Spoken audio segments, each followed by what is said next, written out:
Podemos. Vamos lá?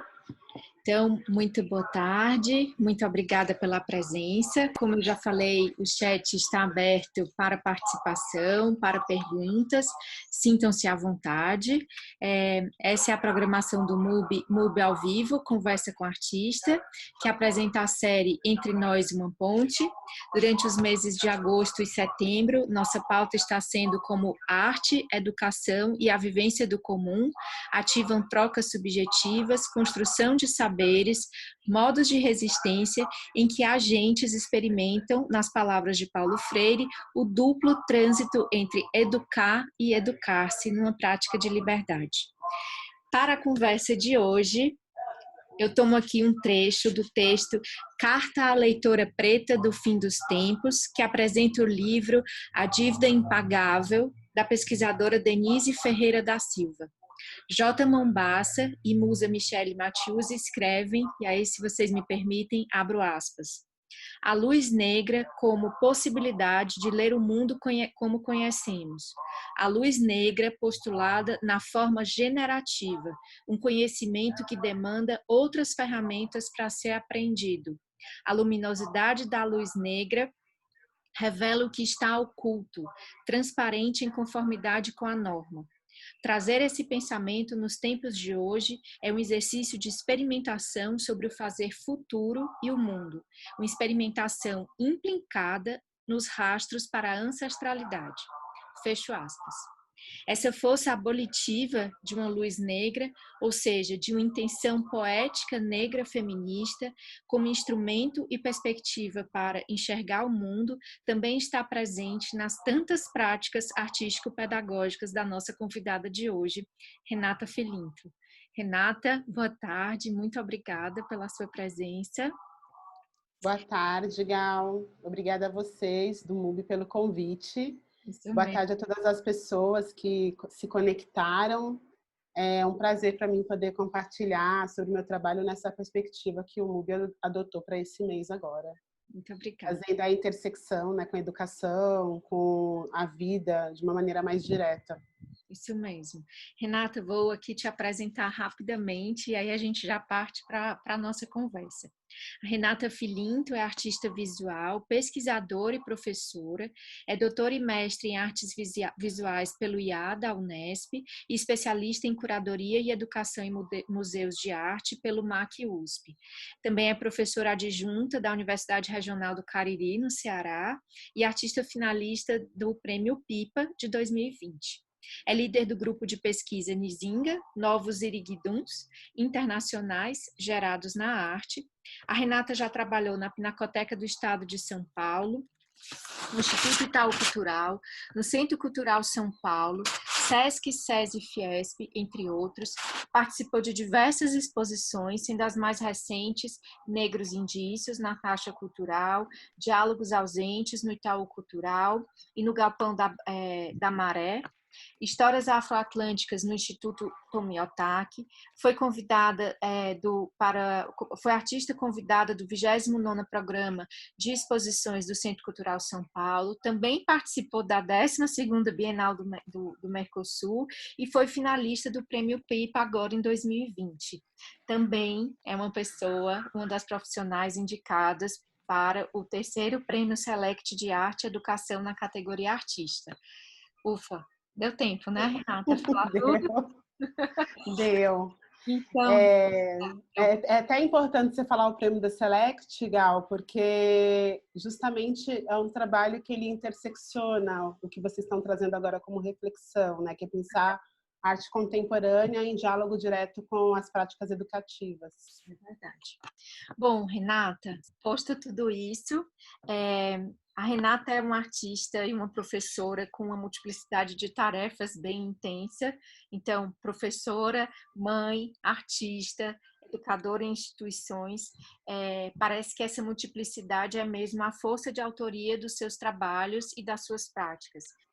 Para começar, Renata, acho que seria importante que você falasse como você pensa esses trânsitos, né? O que você leva de um lugar para outro ou seja, como é que essas tarefas e esses desafios são desempenhados exatamente nesse fluxo de práticas e de exercícios? Essa pergunta, ela é bem interessante, Gal, porque eu penso sobre essas questões todo dia, né? Porque se eu não pensar sobre elas de uma maneira muito honesta, inclusive considerando o que eu consigo fazer dentro do tempo do dia, eu não consigo me organizar.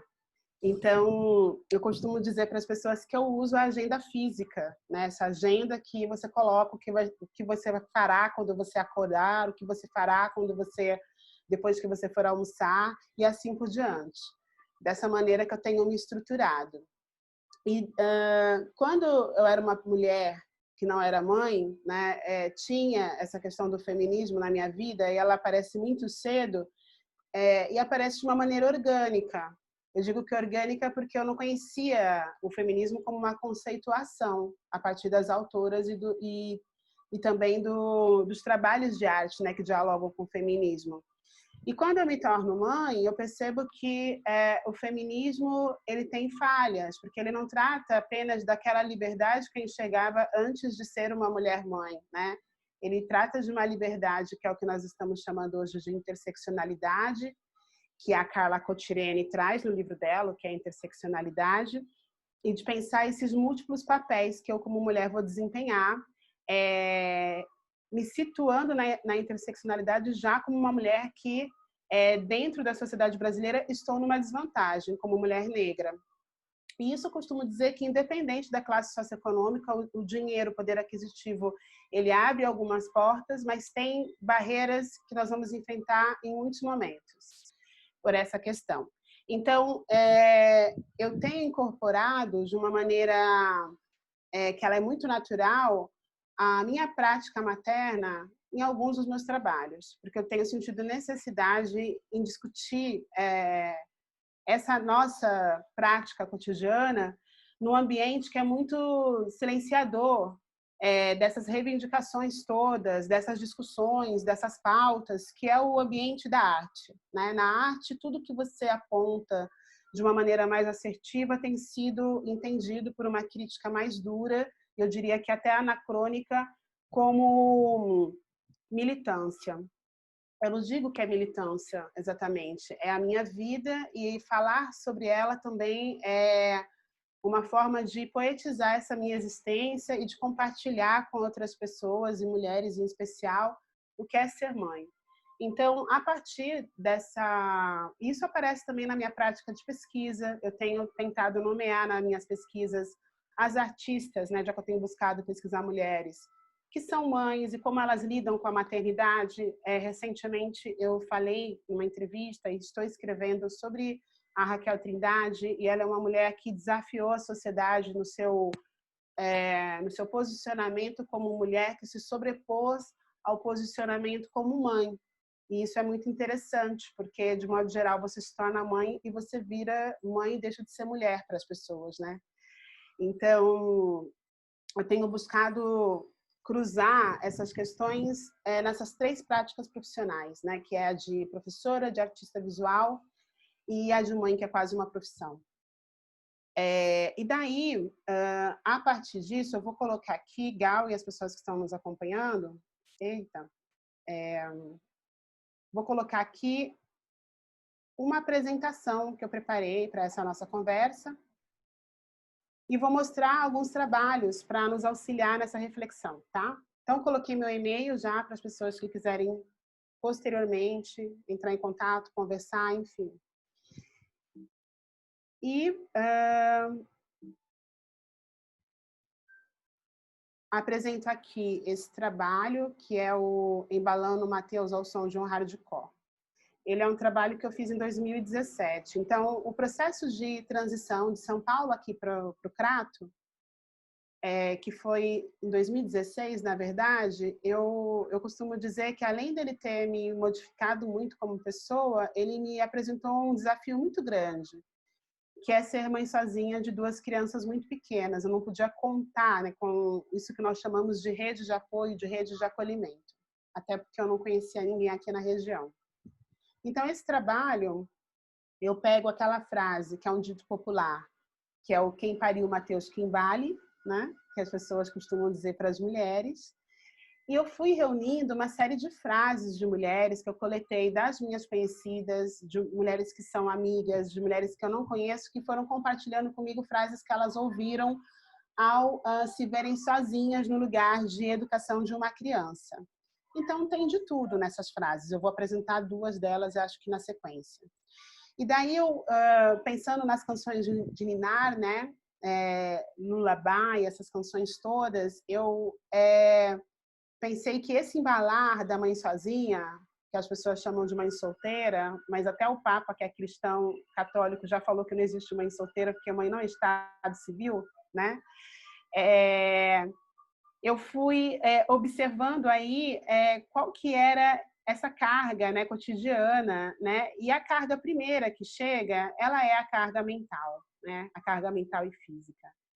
No entanto, a sociedade só consegue enxergar a carga que ela é financeira, né? E mesmo assim enxerga com alguma miopia, porque é a carga que está visível ali, né? No sentido dos acessos. Então, eu fui reunindo essas frases de mulheres e fui intuitivamente, a princípio, reunindo todos os comprovantes de gastos que eu tive quando eu cheguei aqui na região do Cariri, porque eu vim sem os móveis da minha casa. Eu deixei a casa montada em São Paulo e eu tinha que assumir essa vaga muito rapidamente para não perder a vaga aqui como professora. Então, eu deixei tudo lá e vim. Minhas crianças ficaram com a minha mãe e eu fui reunindo esses documentos ao longo de um ano, né? E num dia ali que eu fui organizar os meus trabalhos, que tinha chegado o material do meu ateliê, finalmente eu me deparei com essas notas e eu pensei, eu vou então falar sobre essa canção de Ninar, né? Sobre esse Lullaby, que é uma canção frenética, não é uma canção tranquila, né? Ser mãe sozinha, para todas as mulheres que eu conheço, tem sido uma tarefa extenuante e pouco reconhecida e muito marginalizada e muito pesada, e que a sociedade impõe que essas mulheres esqueçam de si. E eu compus uma série de imagens com essas notas fiscais, com os recibos, com comentários de mulheres que ficaram sabendo do trabalho também, quiseram compartilhar suas vivências, porque também tem esse lugar, Gal, das pessoas não terem com quem compartilhar os seus sentimentos. E eu não estou falando só de terapia, porque você pode ter uma terapeuta ou um terapeuta que não entende porque você está fazendo essa abordagem da maternidade, como se a maternidade universalmente fosse algo romântico, cor-de-rosa, azul e tranquilo, né? E fosse só um momento preenchido de amor. Então, aqui eu tenho uma foto, né, da minha mãe, comigo pequena, minha mãe muito jovem, né, com 24 anos. E depois tem uma foto minha com o meu filho, com o meu primeiro filho, Francisco. E daí eu tento falar um pouco também nesse trabalho de continuidades, né, continuidades nocivas para as mulheres, né, porque a minha avó paterna, que está aqui na foto, também acabou ficando sozinha, porque ela enviuvou com os filhos muito pequenos, não casou nunca mais.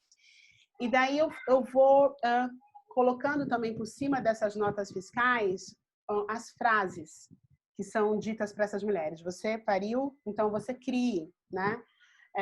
E tem várias outras frases que foram publicadas na revista Dulce, que é a revista da Universidade de São Francisco, né? Então, lá tem o trabalho completo, ele está acessível na internet.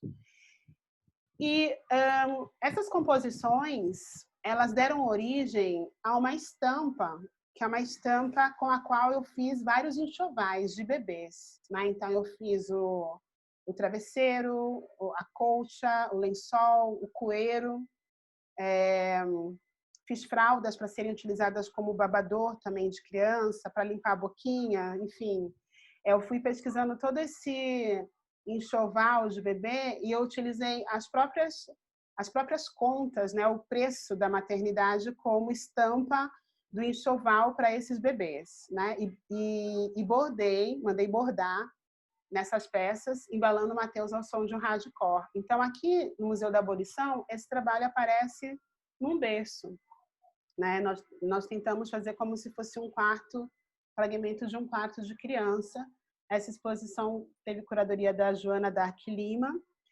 E dentro desse museu de Pernambuco, que é lá em Recife, foi inclusive a primeira exposição só de artistas negro-descendentes, num museu que se chama Museu da Abolição, em 2018, só para que nós possamos também observar como as instituições carregam os nomes e muitas vezes não as práticas, né? E a Joana Dark Lima foi a primeira a conseguir organizar uma exposição, então, com esse foco. E eu decidi aqui levar esse trabalho. Queria muito mostrar esse trabalho. A Priscila Rezende, que é performer, que é artista, que é uma amiga muito próxima, foi e fotografou essa exposição.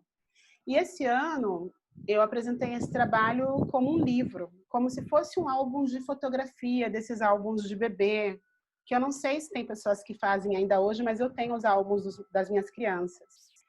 E daí, em vez das fotos, com o primeiro banho, a primeira papinha e tudo mais, no álbum tem essas mesmas composições. São 22 composições. Então, elas estão como se fossem fotos dos momentos da criança, mas, na verdade, são mais fotos ou registros dos momentos que enfrentam as mulheres que são mães numa condição que não é adequada.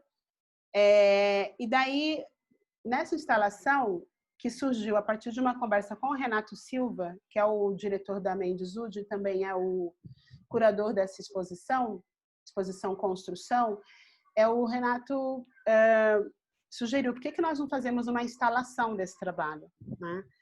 E daí ele me lembrou que ele tinha no celular dele, sei lá, uns 50 áudios nossos trocados desde que nós nos conhecemos, e ele falou, Renata, sempre que nós vamos conversar, você me fala, Renata, eu não posso falar agora, mas eu vou te responder até tal hora. Renato, vamos conversar em tal horário? Renato, agora eu vou colocar as crianças para dormir. Fala o que você precisa que eu te respondo. E daí ele me mandou esses áudios, e nós organizamos ele num áudio longo e bem exaustivo de se ouvir. Então, pegamos os trechos principais e tem 30 minutos de áudio. E todas as mensagens praticamente têm esse tipo de aviso ou advertência. E daí a ideia é que as pessoas vejam esse álbum de infância a partir de uma outra perspectiva desse olhar sobre a infância e sobre a criança pequena. Tem uma luva para as pessoas manusearem. Eu fiz uma edição de 5 álbuns, são bem poucos. E daí a instalação ficou à venda, assim como os álbuns em separado também, e a pessoa fica ali ouvindo. E uma conversa que nós tivemos vamos colocar poucos áudios? Não, vamos colocar todos que tem essa frase, que tem essa advertência, porque ele tem que ser tão cansativo quanto as responsabilidades da mãe sozinha, né? Que não tem respiro. Então, quem sentar para ouvir não tem respiro também. Então, Gal, não tem sido fácil, porque essa conversa que nós estamos tendo, ela é uma conversa tabu no âmbito da arte. Tem muitas artistas mães, nós tínhamos conversado anteriormente sobre isso, mas também é importante entender o que é ser uma mãe com suporte, uma mãe sem suporte. Às vezes o dinheiro pode ser suporte também, em outras não, é necessário mais 1 ou 2 seres humanos. Não é à toa que tem um ditado africano que diz que para se educar uma criança é necessário uma aldeia inteira, que é pensar nessa educação que ela se dá em comunidades de maneira mais orgânica, como acontece em vários povos autóctones, e como nós, numa sociedade ocidentalizada, que compartimentou todas as funções, ou todas as áreas, ou todos os aspectos da vida, enfrentamos agora problemas também para poder conduzir situações que antes seriam mais orgânicas, como é a própria maternidade, né? Então, nesse momento do isolamento, por exemplo, não são poucas as mulheres que estão mais sobrecarregadas do que antes, porque trabalham dentro de casa e dentro de casa precisam cuidar da própria casa, de si, das crianças e também da educação das crianças, né? Porque as crianças estão fazendo lição.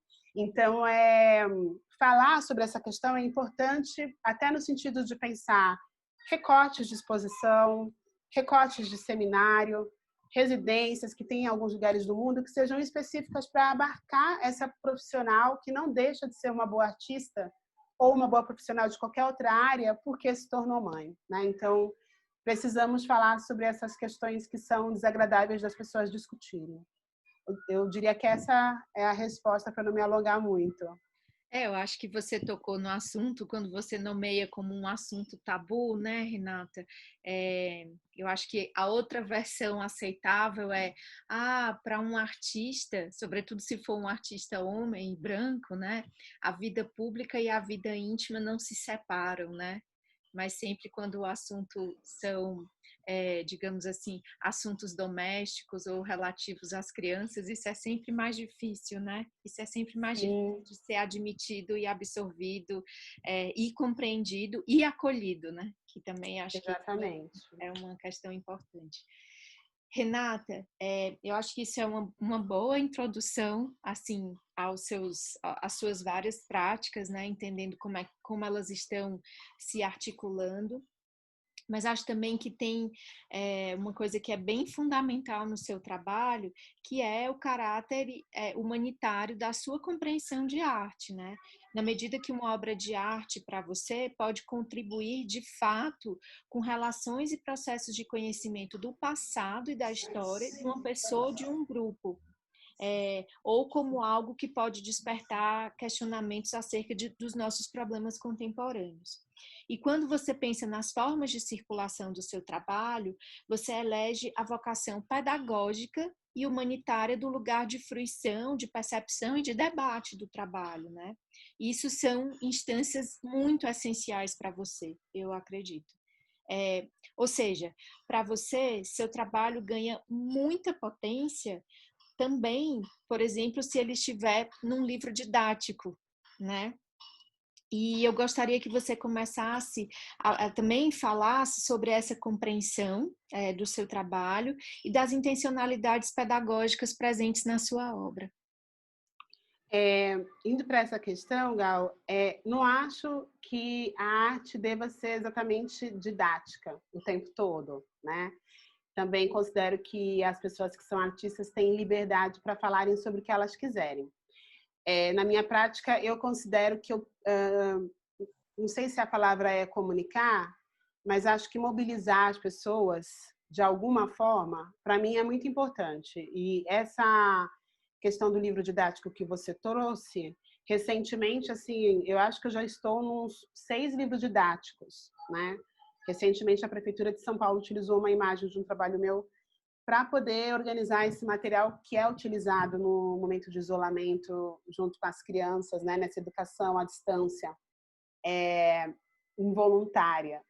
E eu fico pensando que o sistema da arte coloca a obra de arte, a pessoa artista, no centro e com vários papéis. E hoje o papel do artista como uma pessoa que produz um objeto caro, que será vendido por um valor inestimável, incalculável e que vai se valorizando cada vez mais ao longo do tempo até se tornar uma obra-prima ou um objeto extremamente raro, esse tem sido um dos entendimentos das pessoas do que é o artista e do que é a obra de arte, né? Porque são muito inacessíveis do ponto de vista do contato da pessoa com a obra. E é muito importante nós entendermos que mesmo num lugar como São Paulo, que tem muitos museus, não são todas as pessoas que vão ao museu por inúmeros motivos, né? E é legal trabalhar no MUBI, que é um museu que fica numa região que é difícil de acessar para algumas pessoas. Então, esse debate ele precisa ser feito, né? Como é que trazemos outras pessoas para esse lugar da arte e como a arte pode ser o que ela já foi anteriormente e que alguns artistas ainda se preocupam com essa questão, que é um objeto estético que provoque a reflexão sobre o ontem, o hoje e, por que não, projetar o futuro a partir das reflexões trazidas por esse objeto, seja ele a fotografia, seja a escultura, seja a performance, etc. E mais do que tudo, tem uma frase que eu já mencionei inúmeras vezes em palestras, porque eu aprecio muito a pesquisa do Mário de Andrade, como um pesquisador que era muito preocupado com a preservação das expressões humanas. Então, no Centro Cultural São Paulo, né, tem um material riquíssimo das expedições que ele realiza, essas expedições antropológicas para conhecer festas que existem no Brasil, e que ele previa ali que essas festas poderiam se perder, né? E ele dizia que a arte, ela é uma expressão interessada na sociedade. Não é a sociedade que é interessada em arte. A arte é fruto da vida em sociedade. Então, eu tenho buscado levar a minha produção de arte para esse lugar, né, onde ela possa mobilizar as pessoas da sociedade de alguma maneira. Então, um dos trabalhos que eu considero que buscam essa mobilização educativa, essa mobilização reflexiva, que as pessoas possam ver aquele trabalho e saírem com alguma reflexão que possa trazer para elas um aprimoramento, né, um desembaçamento dessa lente com a qual elas veem a sociedade, é esse trabalho que é White Face and Blonde Hair, que é um trabalho que ele tem a ver com discussões que são feitas no hoje, porém ele foi concebido em 2012. Né? Então, o Adilson Moreira, que é um dos autores da coleção da Djamila Ribeiro, né, da Feminismos Plurais, que é o racismo recreativo, ele vai falar sobre como a sociedade ocidental tem utilizado a imagem das pessoas não brancas como uma imagem para fazer rir, para causar o ridículo, né, em relação às culturas dessas pessoas, mas também principalmente em relação ao fenótipo, à aparência física. E quando eu concebi o White Face and Blonde Hair, me incomodava muito observar que em horário nobre, na TV brasileira, no sábado à noite, que é o momento que as pessoas estão em casa para descansar, tinham personagens dentro de programas humorísticos que eram pessoas brancas fazendo blackface, né? Que é essa prática, essa máscara do teatro de se pintar de preto. E tinha umas duas ou três emissoras com personagens desse tipo. E daí eu pensei, é incrível, né? Como existe essa necessidade de recolocar a pessoa negra no Brasil em lugares que são risíveis, né? E como esse racismo recreativo, que as pessoas chamam de brincadeira, ele não é visto como algo que é um atraso para a nossa sociedade. E daí eu resolvi fazer o contrário. Eu fiz um white face, né, pensando nas socialites, por exemplo, essas socialites dos programas como aquele reality show que tinha, que era sobre mulheres ricas, chamado Mulheres Ricas, inclusive. E daí eu fui atrás de uma peruca. Aliás, agora eu tenho 3 perucas loiras para fazer esse trabalho. Então, primeiro eu usei uma peruca loira lisa, com franja, que foi o trabalho que eu fiz na Rua Oscar Freire, como uma meca do consumo de luxo, né, no Brasil. E eu fui de uma loja para outra, fui tomar café. E esse ano, a convite também da Galeria Mendizud, eu realizei novamente esse trabalho e daí eu convidei o artista congolês Shambui Weto, que mora em São Paulo, que é formado pela Faculdade de Belas Artes de Kinshasa. E o Shambui Weto, ele é bem escuro, bem escuro. E por isso que eu chamei também, porque ele é performer e a ideia seria revestir só esse rosto com uma pintura, uma maquiagem branca, mas que não é branca como é feito no blackface, que é preto mesmo. Onde ficasse nítido os nossos braços, né, partes do corpo que mostram quem nós somos. E com essa caracterização, nós fomos na vernissagem da exposição Construção. E foi incrível, porque tinha uma quantidade de pessoas louras, naturalmente louras e também tingidas, né? E a ideia da performance ali era um pouco, né, pensar essa mulher na qual eu me converto, uma mulher rica, uma mulher alienada da realidade da sociedade brasileira, da própria constituição da população brasileira, e com cabelo loiro quase branco, né?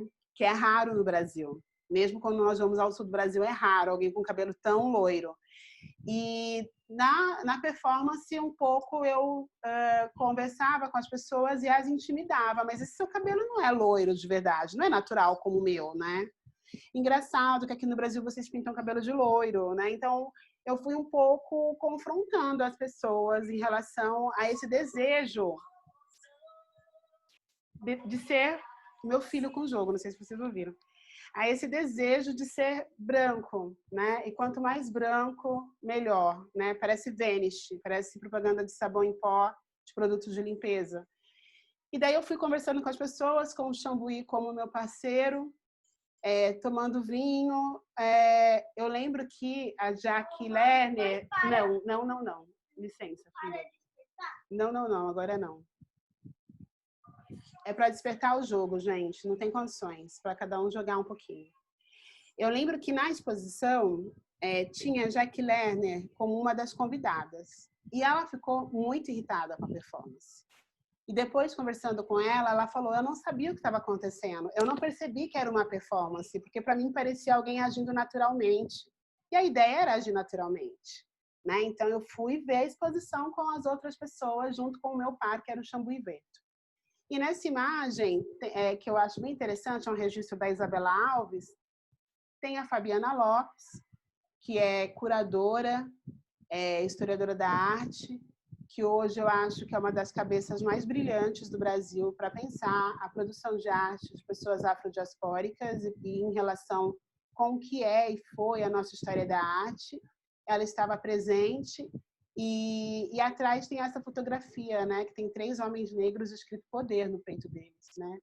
Então essa imagem eu acho que ela é muito representativa, porque é o confronto, né, de um poder construído que apaga outras presenças, que é essa mulher loura da performance, e o poder que é a própria Fabiana Lopes hoje, dentro da situação do conjunto aí de profissionais da curadoria que tem trabalhado a pessoa negra como artista. Não vou nem colocar essas questões, porque para mim não é uma questão, para mim é minha vida. E a Fabiana Lopes, junto com a Andréa Junta, foi uma das curadoras da Bienal do Mercosul.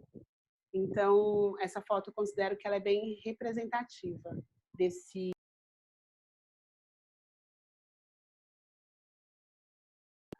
Então, é um trabalho que busca trazer essa sensibilização das pessoas para um tipo de elite que ela é tóxica.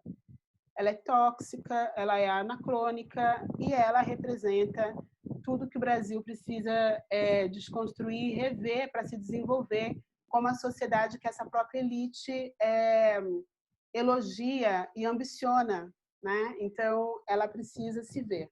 Ela precisa se ver no seu espelho. Esse trabalho é como se fosse o espelho dessa elite que é mais cafona, né? Dessa elite que se considera realmente melhor do que as outras pessoas por conta da cor da pele, do cabelo e do valor na conta bancária. Só um acréscimo aqui, Renata, o trabalho de trás é do Carlos Vergara, né? Eu não lembro se é do Carlos Vergara. É do Carlos Vergara, são registros do Cacique de Ramos. Ai, é ótima essa imagem. É isso. Mas olha, obrigada.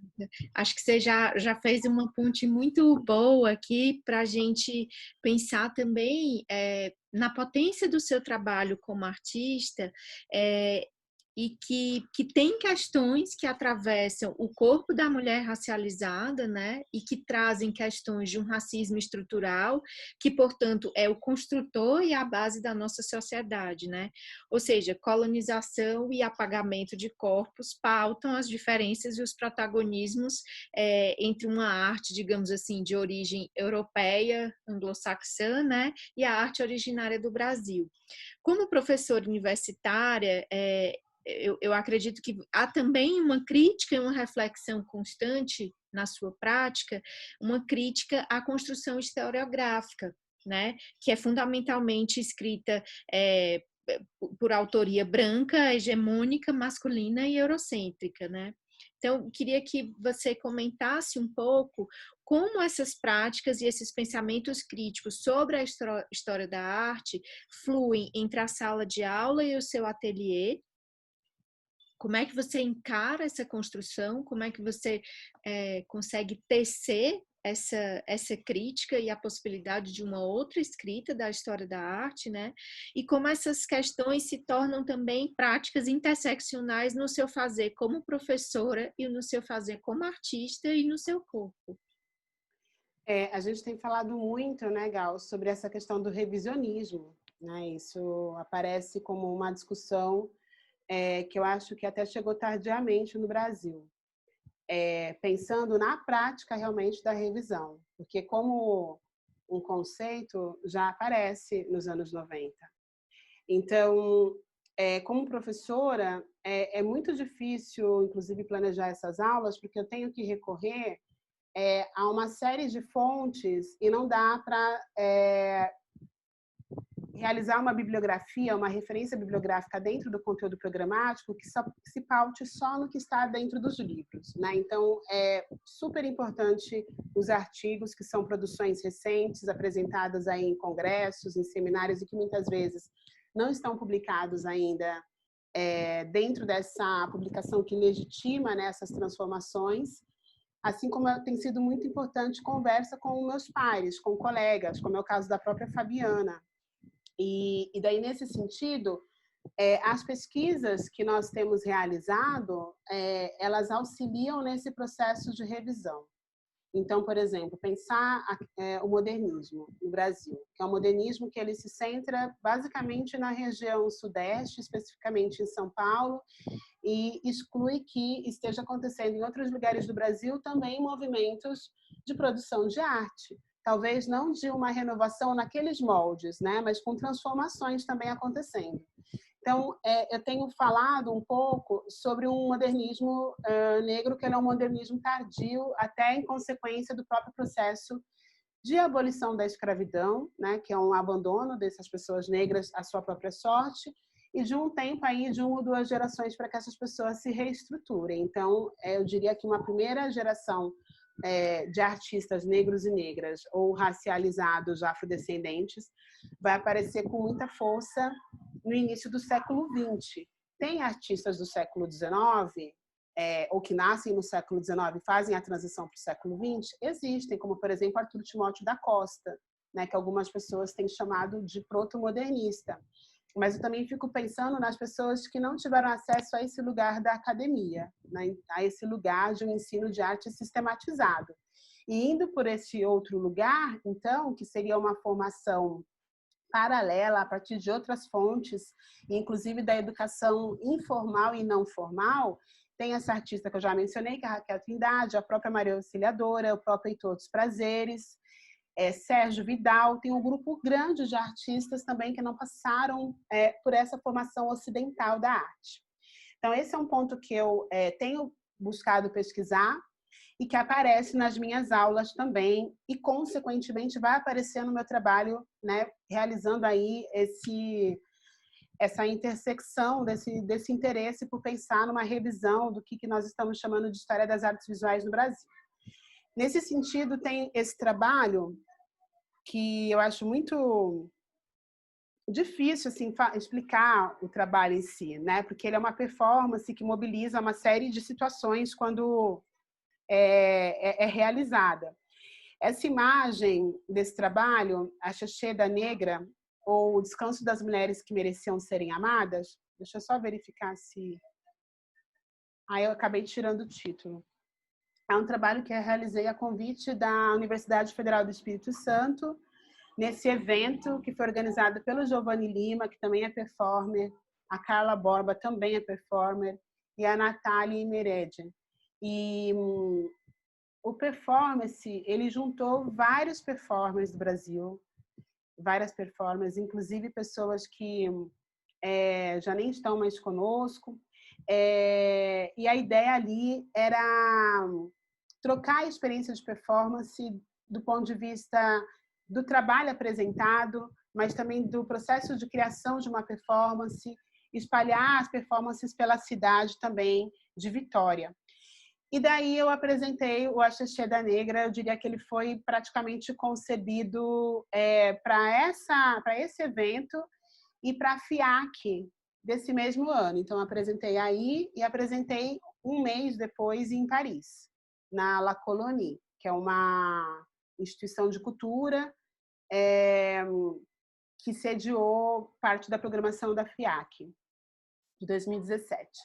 E daí, nesse trabalho, eu tento evocar justamente as figuras que foram ou apagadas no modernismo ou que foram representadas de uma maneira muito distorcida.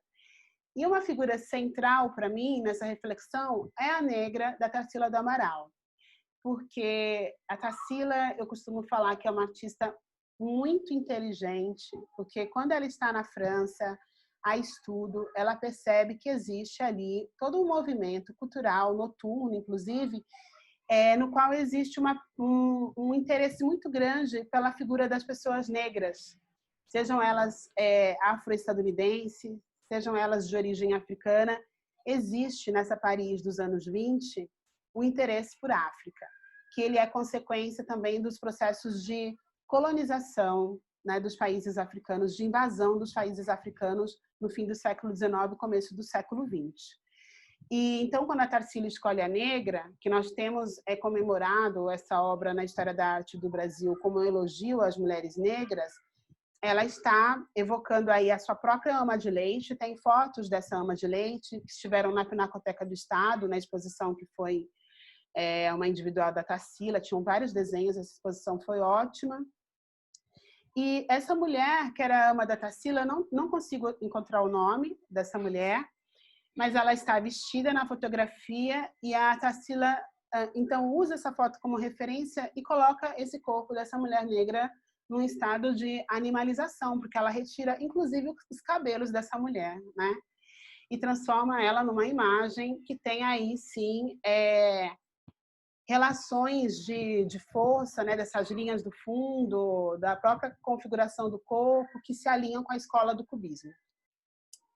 E daí, essa imagem, assim, eu tinha uma relação de fascínio e repulsa com a negra. E quando eu descobri quem era negra para a Tarsila, eu resolvi fazer esse trabalho, que é o axexê. O axexê, dentro do candomblé, é uma cerimônia de enterro. Mas não é o enterro do corpo da pessoa físico, é o enterro de como se fosse desfazer a iniciação da pessoa. É o enterro dos atributos, então, espirituais que aquela pessoa carregou. E daí eu pensei em fazer, então, o enterro das imagens das mulheres que, como a negra da Tarsila, foram também amas de leite, foram mucamas, foram mulheres cujas vidas foram sequestradas dentro do processo de escravização de pessoas negras. E daí, com a minha assistente na época, que é a Andréa Sobreira, que é artista, que é aqui do Cariri, nós fomos levantando várias imagens de amas de leite. Nós temos centenas dessas imagens levantadas e guardadas. Essas imagens, elas foram impressas e quando eu começo a performance, eu levo essas imagens dentro desse tecido que é uma capulana, né? Que é esse tecido que é utilizado para carregar bebês. É como se fosse um bebê, né? As fotografias. Daí eu desenrolo, e começo a cavar. E vou cavando, como se fosse um túmulo mesmo. E depois que eu cavo, eu entrego as fotografias para as pessoas, né? Para que elas possam, então, encarar essas mulheres negras que foram amas de leite, que tiveram as suas histórias sequestradas, que não tiveram possibilidade de viver as suas próprias histórias de vida e de amor também, né? Uma autora que tem me alimentado muito e que nessa ocasião foi uma referência direta é a Bell Hooks, que é afro-estadunidense também, que é professora universitária, que é escritora, que é feminista. E ela tem um texto que eu gosto muito, que eu menciono bastante, que é o Vivendo de Amor, onde ela vai falar do nenhum ou pouco amor que existiu na vida das pessoas negras que foram escravizadas e que, por isso, nós que somos descendentes dessas pessoas também temos aí uma dívida espiritual nessa busca pelo relacionamento afetivo sexual. Então, eu vou entregando as imagens dessas mulheres e convido as pessoas a enterrarem comigo essas imagens depois de exibir a negra da Tarsila. Então, a própria negra da Tarsila, nessa reprodução, também é uma mulher que vai ser enterrada para que ela possa descansar, enfim. Né? Porque o que eu penso também, Gal, é que nós, no Brasil, e a Grada Quilomba vai falar disso no Memórias da Plantação, que nós temos quase que um fetiche por uma ideia que se forjou de que a escravidão aqui tem aspectos positivos, de que ela tem aspectos brandos, de que existia uma relação de amor da mulher escravizada e da criança que ela tem que cuidar do senhor, que muitas vezes é o pai da criança, era o pai da criança e era o homem que a violentava. Então, eu não quis ir por esse lugar de, novamente, romantizar essa relação, que é uma relação de violência, que podiam ter momentos ternos, afinal de contas, aquela criança mamava, né, nessa mulher, mas que também devia ter muito ódio, né? Tanto é que, recentemente, eu tive que fazer alguns retratos de mulheres negras de várias épocas aqui do Brasil, mas que já morreram, e uma das histórias era de uma mulher chamada Ambrosina, que era suspeita de matar a criança que ela cuidava, né, que ela amamentava, ela era escravizada. Então, eu não quis reiterar de novo essa narrativa, mas eu quis trazer essa mulher individual e as situações de vida que, muito provavelmente, ela foi impedida de viver, incluindo a ama de leite da Tarsila do Amaral, que fiquei pensando, como Tarsila do Amaral teve uma ama de leite no pós-abolição? Isso é o Brasil, né? Então, de uma família de cafeicultores, né? Então, existe uma produção artística incrível e existe um lado da pessoa, né, do ser humano, que é importante também observarmos, né, porque a produção artística, como eu costumo dizer, ela é realizada a partir de um contexto de vida, né? Tudo bem, você pode pintar formas abstratas e geométricas, né? Mas isso também diz alguma coisa sobre a sua vida, né? E não dá para descolar a vida da pessoa artista da sua produção. Quando você vai pesquisando a fundo, você vê ali relações, nem que seja no sentido de mudar a cor que essa pessoa está pesquisando por conta de uma situação que ela vivenciou. Então, esse trabalho, ele é um momento de permitir que essas mulheres, enfim, descansem num contexto de um Brasil que evoca a escravidão como algo positivo e que tem restaurantes, como aí em São Paulo, com o nome Senzala, onde as pessoas vão comer, vão passar o domingo e não observam o nome do lugar onde elas estão desfrutando de um momento de felicidade com a sua família. E como isso é desrespeitoso, que a Senzala, ela é um lugar de sofrimento, ela é um lugar de transformações, de reinvenções de culturas, de superações. E recentemente eu até falei um pouco sobre isso, porque o próprio movimento de artistas negros e negras e a historiografia do Brasil evoca o Quilombo como um lugar de liberdade. E como se as pessoas que ficaram na senzala tivessem sido vencidas, né? As pessoas que não conseguiram fugir, que não tinham força de vontade. Mas eu gosto de lembrar que na senzala estavam as mulheres idosas, as pessoas com dificuldade de locomoção, as crianças com idade muito tenra ainda para fugir pela mata. Então, que tem um grupo de pessoas que dentro das senzalas também forjou situações de afetividade e de resistência, né? E daí o Axixé da Negra é uma homenagem para essas mulheres que precisavam ser enterradas, né? Essa espiritualidade precisava ser enterrada para que elas descansassem. Aqui tem uma foto da Sansini Sala. Sansini Sala é uma artista que faleceu na semana que eu apresentei esse trabalho. Assim, um dia antes de apresentar o trabalho, ela faleceu de câncer de colo de útero. E isso é muito significativo da falta de amor que as mulheres negras recebem na sociedade brasileira, porque uma das situações de mortandade muito grande das mulheres negras é o câncer de colo de útero, né? Ela era uma artista jovem, e daí eu enterro essas mulheres e deixo a foto da Sansini Sala com as flores, né, e com o vaso. E os estudantes e organizadores do performance me falaram que as pessoas iam colocar flor lá no vaso durante um tempo, né? Que a foto ficou lá. Então, esse trabalho é quase um tributo para mim. Ele é uma revisão do modernismo, de como podemos olhar a mulher que evoca a negra de Tarsila do Amaral, mas também é uma forma de homenagear essas mulheres que tiveram as suas identidades e as suas vidas sequestradas, né? Então, eu vou interromper aqui a apresentação. Eu costumo pensar, Gal, na produção de arte como uma produção que ela pode, sim, fazer essa revisão do passado a partir de um quadro, de uma foto, de uma performance, de uma intervenção, e que, nesse momento, eu tenho me preocupado muito em como nós podemos também projetar esse futuro, né? Então, a Fabiana Lopes tem falado muito sobre isso, e ela que me inspirou a pensar a produção de arte por essa chave, porque falar sobre a escravidão e o racismo tem várias pessoas falando. não tem como negar que ele exista. Ele está aí todos os dias. Nós temos notícia de alguma situação de racismo que se evidencia na sociedade brasileira. Fora o racismo cotidiano, que as pessoas têm muita dificuldade para identificar como racismo, porque elas acham que são situações pontuais e que são mal entendidos. Então, isso já está dado. O Brasil é isso.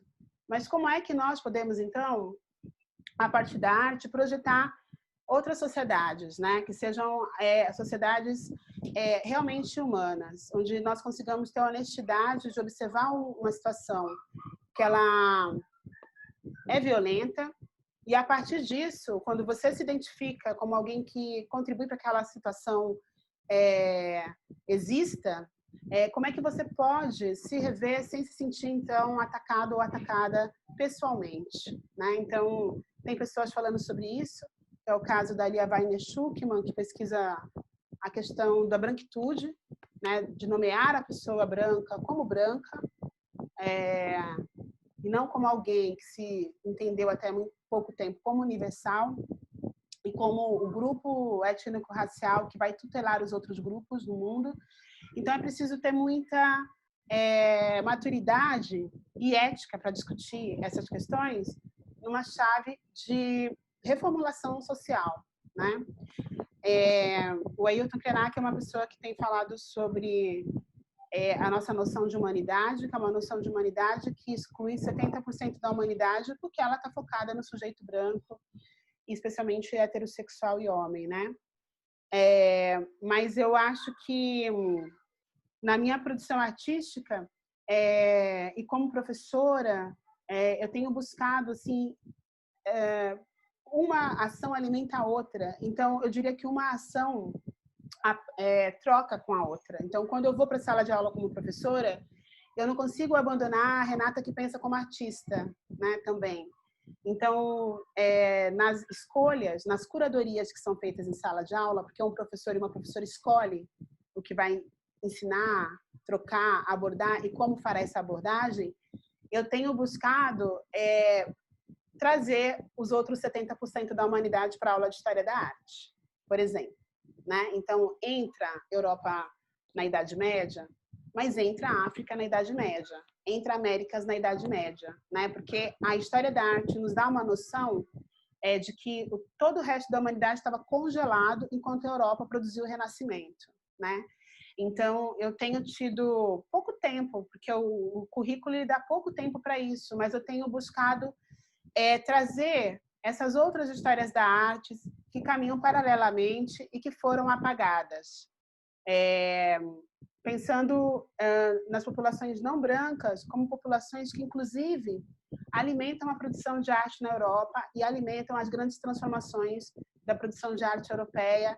Se nós formos ter aí o impressionismo, né, o fauvismo como um ponto, e mesmo pensar o cubismo como um outro ponto, né, de grande transformação, no entendimento do fazer artístico, e em relação a tema, em relação à representação, em relação também a como esse artista se posiciona, né, na sociedade. Porque, por exemplo, o Gauguin ele resolve que vai embora mesmo, né, que ele não aguenta mais aquele lugar onde ele vivia.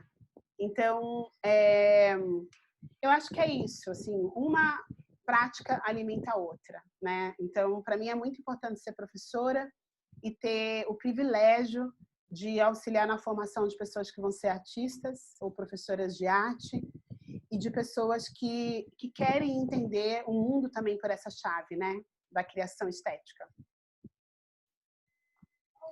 Sim, muito obrigada. Gente, alguma pergunta para a Renata? Alguém quer comentar alguma coisa? Fiquem à vontade. A Renata ainda está aqui com a gente. Tem uma timidez, né, Renata? Gal, só uma observação aqui. A Sheila Ió, ela foi na abertura da exposição Construção, lá na Mendes Ude. Sim. E daí ela está comentando aqui, porque as pessoas ficavam muito chocadas, né? Porque eu encontrei, inclusive, a Flávia Bertinato, que é artista, né? Que é uma amiga, estudou comigo. E a Flávia, ela falou, Renata, tudo bem? Eu falei, eu acho que você está me confundindo com alguém, né? Aí depois eu conversei com ela, eu falei, Flávia, então da performance, não dá para falar, ai, Flávia, quanto tempo, né? Então, assim, é quase que uma incorporação mesmo de uma personagem, né? Eu vendo essas mulheres que se comportam de uma maneira muito parecida com personagens mesmo. Sim, sim, sim. Alguém quer fazer algum comentário, gente, ainda? Ainda temos um tempinho aqui. É isso? Renata, olha, não tenho palavras para agradecer. Não sei a dimensão do quanto a gente está aprendendo em te ouvir, do quanto remexe dentro da nossa branquitude. Queria finalizar com uma frase que eu não sei se eu posso dizê-la, não sei se eu posso pronunciá-la, mas acho que diante de tudo que você falou, me sinto muito tocada e vou terminar nossa conversa com essa frase. Então é isso, enquanto não formos todas absolutamente livres, não haverá liberdade. Muito obrigada, muito obrigada, muito obrigada. Foi muito importante ter você aqui hoje. Obrigada a vocês. A Simone estava perguntando ali do trabalho indicado para a Select. Ah, sim. Bom, pessoal, a Maria Macedo está aqui também. Ela é artista, também formada pela Universidade Regional do Cariri. Maria Macedo, ela é multitalentos, né? Então, ela desenhou o meu site, que está no ar, mas eu não anunciei ainda. Falei para ela que nós faríamos um lançamento. E então, o amortecimento, ele está no site, assim como todos os outros trabalhos que eu apresentei, né? Para quem quiser ver e conhecer um pouco mais. E ele é um trabalho, respondendo a Simone brevemente, pensando no nosso horário, sobre justamente isso que a Xoxê da Negra me abre como reflexão, que reagir com a própria violência não é adequado por muitos motivos, mas principalmente porque a população negra no Brasil não tem força para reagir dessa maneira, né? E daí o amortecimento, ele é um trabalho de uma reação que se converte em autocuidado e cuidado para com as pessoas iguais.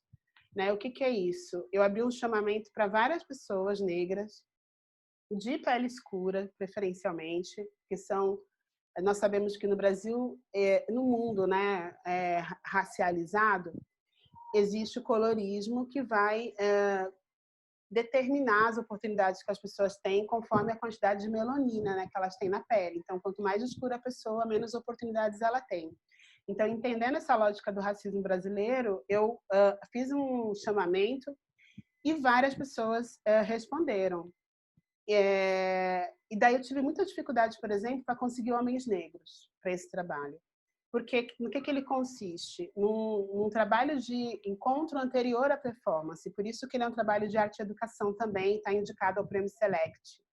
Porque nós nos encontramos para conversar, inicialmente, para nos conhecermos e entender como é que essas pessoas diferentes, mas todas consideradas negras, lidam com o racismo nos seus cotidianos, né? Como é que o racismo aparece ali no dia a dia. Depois dessa primeira troca, o Marcos Felinto, que é historiador, é yoga, é massagista, é músico, que é meu irmão também, está nesse projeto. A Edith Neves, que é doula e pedagoga, e a Lúcia Demezui, que é produtora e cientista social. Nós realizamos ali, né, como um quarteto, um processo de tratamento com ervas. Então, a gente vai usar alecrim, arruda, manjericão, rosa branca, uma série de ervas e de óleos essenciais que foram pesquisados a partir da aromaterapia mesmo, mas também a partir do conhecimento milenar que está dentro das casas, né, dos ilês de candomblé, para cuidar dessas pessoas. Então, nós fazemos ali um momento ritual, praticamente, de cuidado e de toque, né, de toque, de olhar, de cheiro. Por isso que se chama amortecimento. A Sheila faz parte do grupo de pessoas do amortecimento, a Sheila Ió, e nós trocamos ali durante 2 horas massagem, carinho, carícia, porque o trabalho também trata disso, de como o processo do racismo no Brasil faz com que a pessoa negra não olhe uma outra pessoa negra com olhos de desejo, com olhos de parceria, né? A mesma prática utilizada nas fazendas que escravizavam pessoas negras, de rivalizar grupos étnicos distintos, ela se estende para a nossa vida no hoje, né? Então, existe esse estranhamento entre pessoas negras também, né? Então, existe a narrativa do negro único, né? Você ser a única pessoa negra num espaço branco. E quando chega outra pessoa negra, ao invés de você se voltar a ela como uma parceira, você se volta como uma inimiga, porque aquele espaço de negro único já está ocupado por você, né? Então, o trabalho ele tem também esse papel. E ele foi gestado na semana que o Crispim Terral, que é aquele microempresário da Bahia, foi violentado, agredido dentro de uma agência da Caixa Econômica Federal na Bahia, que ele levou um mata-leão e quase morreu. E o movimento negro se articulou rapidamente e eles entraram nessa mesma agência da Caixa todos juntos, reivindicando a reparação. Então, foram 2 cenas de racismo estrutural que me mobilizaram para esse trabalho. A outra foi a da Janaína, acho que a Janaína Santos, se eu não me engano, que também levou uma gravata e foi algemada dentro do fórum do Rio de Janeiro, né, como advogada, né, que não quis finalizar uma sessão porque ela entendeu que não tinha acabado o trabalho dela. Então, o amortecimento é uma forma de amortecer o impacto do racismo nas vidas das pessoas negras, entendendo que se elas não podem enfrentar o Estado, se eu, Renata, não posso enfrentar o Estado e a sua brutalidade, como pessoa física, eu não posso fazer como morador de Alphaville que grita com a polícia, né? Eu acho que todo mundo aqui presente deve ter visto essa cena de um morador de Alphaville que a esposa ligou para a polícia por conta de agressão física e a polícia chegou e ele xingou o oficial e o oficial não teve coragem de se aproximar desse homem. Então, eu, Renata, tomar uma atitude dessa, no mínimo eu vou levar um soco, né? Se eu não for assassinada pelo oficial da polícia. Então, como existem tratamentos muito diferenciados para pessoas brancas e negras, pessoas indígenas ou originárias, esse trabalho fala que a única saída, inicialmente, é de cuidarmos uns dos outros, né? Então, amortecimento é um trabalho de cuidado. E eu acho ele muito importante porque no grupo do amortecimento tem pessoas esteticamente dentro do padrão, tem pessoas muito fora do padrão, que são mais gordas, que são mais velhas, mais maduras, que são muito magras, que são mais idosas mesmo, né? E daí todo mundo recebe atenção, todo mundo recebe cuidado. Então é isso que é o amortecimento, é um trabalho de cuidado. E nós temos um grupo até hoje, que nós conversamos sempre que possível, e a ideia é fazer esse trabalho em várias camadas, né? Ele vai se construindo aí ao longo do tempo. E também era uma ideia de redistribuir recursos financeiros, né? Porque todas as pessoas do amortecimento, ainda que não seja o valor que eu consideraria ideal, todas elas recebem para participar desse trabalho. Acho que é isso, Gal. Muito bem. Acho que aqui tem mais comentários, né? Estou impactada. Ouvir a Renata é sempre um reflorestar de nosso saber. Tem gente muito agradecida pela generosidade de te ouvir, de ouvir suas experiências. A Bárbara Ivo está falando que essa semana teve um encontro entre o Museu da Abolição e o Instituto Brasileiro de Museus sobre prática antirracista em museu. Expandir os da minha rua. É a exposição da qual eu participei lá. Maravilha. Chamada Os da Minha Rua. Sim. Então, as pessoas estão, assim, agradecendo muito a sua presença. Maria Macedo está dizendo que o site está no ar. Então, é isso, gente. Muito obrigada, Renata, mais uma vez. Muito obrigada pelo seu tempo. Muito obrigada a todas as pessoas que participaram. Semana que vem a gente continua com a Lia Rodrigues, na série Entre Nós Uma Ponte. Renata, mais uma vez, muito obrigada. Foi muito Obrigada a você, legal. Espero que a gente se encontre logo, né? Sim, vamos torcer. Obrigada a todo mundo que participou também. Boa tarde. Um beijo, obrigada, Beijo. gente. Obrigada.